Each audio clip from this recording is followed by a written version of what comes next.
Oh my gosh, oh my gosh, oh my gosh, oh my gosh, oh my gosh! Hey guys, this is the Big MD, Mega DJ TV, and I'm here to give you a story called Got You by Power Punk Brat. And I'm really excited because this is the first fic that's got Applejack, and personally, I think I do a pretty good Applejack southern accent voice. It's a horror. I'm not exactly sure what it's about. So, I'm just gonna jump into this thing and hope you guys like this. Alright.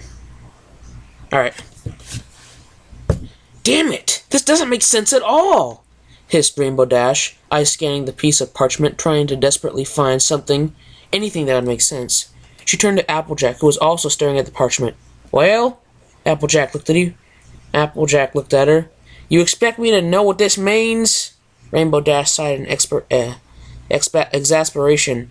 I know you're not that smart. Wait a minute, interrupted Applejack. You're calling me dumb? No, I'm just saying you're not smart enough to decipher it. That's calling me dumb. No, it isn't. Yes, it is.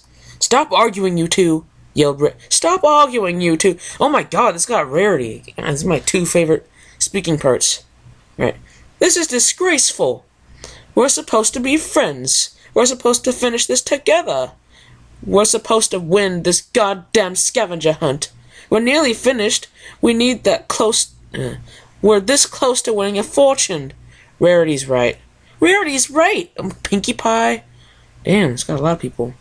Come on, it's just a misunderstanding. Apologize. The two quickly apologized. Princess Celestia had decided to give Ponyville something fun to do and issue them a scavenger hunt. The winner and the winners winning all the jewels they could carry. They are currently at the station where they had to decipher a message. The deciphered message telling them where the next item would be. Rarity took the parchment from Rainbow Dash and scrutinized it carefully, then said, "This is all just gibberish. This is all just gibberish. Fuck, I did it again. This is all just gibberish," she moaned. And gibberish it was. The paper was covered with messily scribbled symbols, only a few words that the ponies could actually understand. Hey, Fluttershy, said Pinkie. The shy yellow Pegasus looked at Pinkie Pie. I've tried, Pinkie. I can't make sense of it. No, silly. I want you to get Twilight. She's real smart. She's bound to know what language this is, and then she can help us decipher it. Rainbow Dash brightened. That's a brilliant idea, Pinkie Pie. And things will go a whole lot quicker if Twilight's around. Fluttershy smiled. Okay then, don't worry guys. I won't let you down. And then she galloped off. At the library, Chapter 2. At the library, Spike walked into the library, his arms full with piles upon piles of books. He staggered over the table where Twilight was trying to keep his balance. Whoa! Oh, I'm not good at Spike. I've never done a Spike. As the piles began to topple with a great crash, the books fell from his grip. Spike looked to his horror and saw that the book on top was a special one that Twilight given from Princess Celestia had hooked on to one of the chandeliers. He looked over and saw Twilight had not noticed it. He tried to jump, wishing that he could fly. Where's my magic bookie? He tried. Nothing, okay. What? Nothing, okay. Maybe that'd have been a little stupid. He started to climb up the huge bookshelves. At least he was at the top, only a few meters away from the book. He reached out, but his arms were too short. He tried again. Too far. Spike yelped at his feet, left the bookshelf. He closed his eyes and waited for a loud, sickening thump. Nothing. Spike opened his eyes and saw he was clinging onto the chandelier. He carefully climbed up to the top of the huge chandelier and made his way to the book. He tried to pick it up. Big mistake. Trying to pick up something bigger than you, especially at a high place, not the best idea. He slipped on the chandelier, managing to grab the book just before he fell. He sighed in relief. The book definitely wouldn't fall, so that meant he was safe. Explosion. Spike looked up and gulped. It may not fall, but it definitely could rip.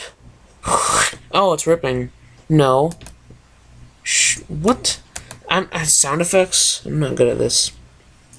Spike screamed all the way down, the book in his hands.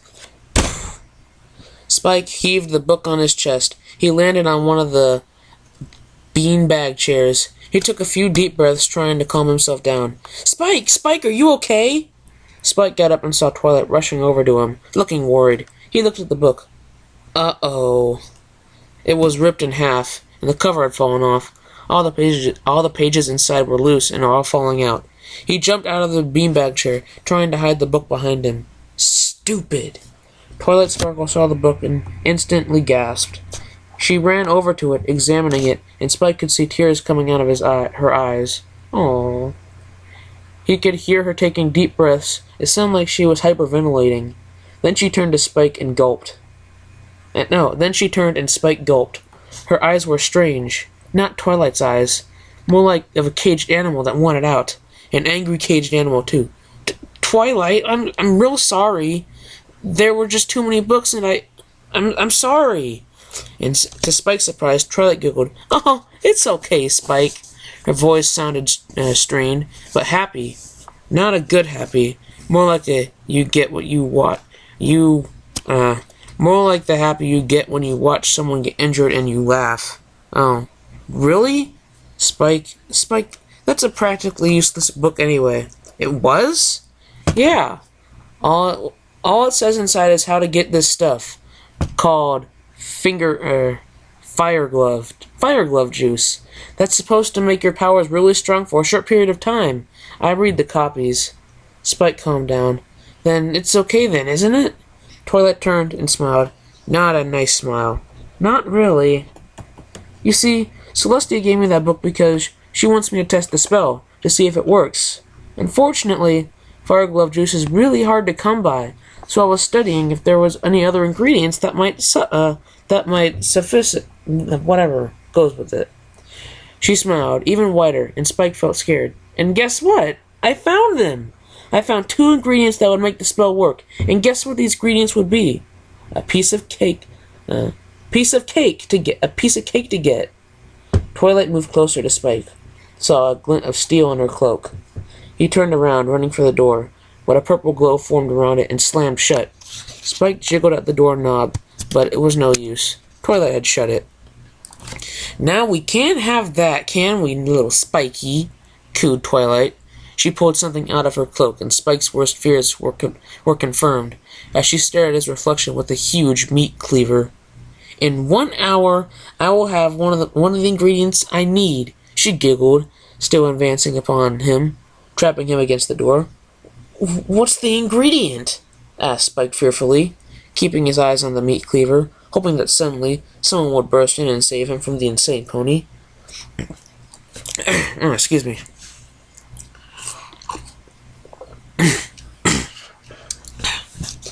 Twilight was now right next to him, and Spike felt tears run down his face. He screamed for help, suddenly noticing how empty the library was, and how dark and cold it seemed. Everything around him was glowing purple, and Spike knew that she had been preparing for this. Twilight's horn began to glow, and she raised the cleaver. Dragon blood! Oh, God, she said, and plunged the cleaver down. Fluttershy opened the door at the library and shivered. It was cold and dark. Fluttershy hated the dark, and this place was definitely dark. She walked on looking for Twilight, and was suddenly assaulted with a strong, coppery smell. She looked down and felt nausea sweep over her. Blood. Blood coated the floor, covering every square inch of it, soaking the carpets and the beanbag chairs red. Fluttershy lifted her hoof and nearly threw up. The red liquid dripped from her hooves, and she looked for somewhere to wipe it off. No use. Everything except the bookshelves were soaked in blood, although Fluttershy wanted it off. She was not going to destroy priceless 500-year-old manuscripts just for her vanity. That was what Rarity did. She trotted forward, ignoring the splatters of blood on the wall. Suddenly, Fluttershy's front hoof slipped on something slimy, and she fell on the ground. She looked at what she had slipped on, and couldn't help it. A long, slimy piece of intestine was lying on the floor. Ew. Fluttershy threw up, barfing all over the piece of intestine. She looked at the mess, blood and sick, and guts all mixed in, and resisted the urge to barf again.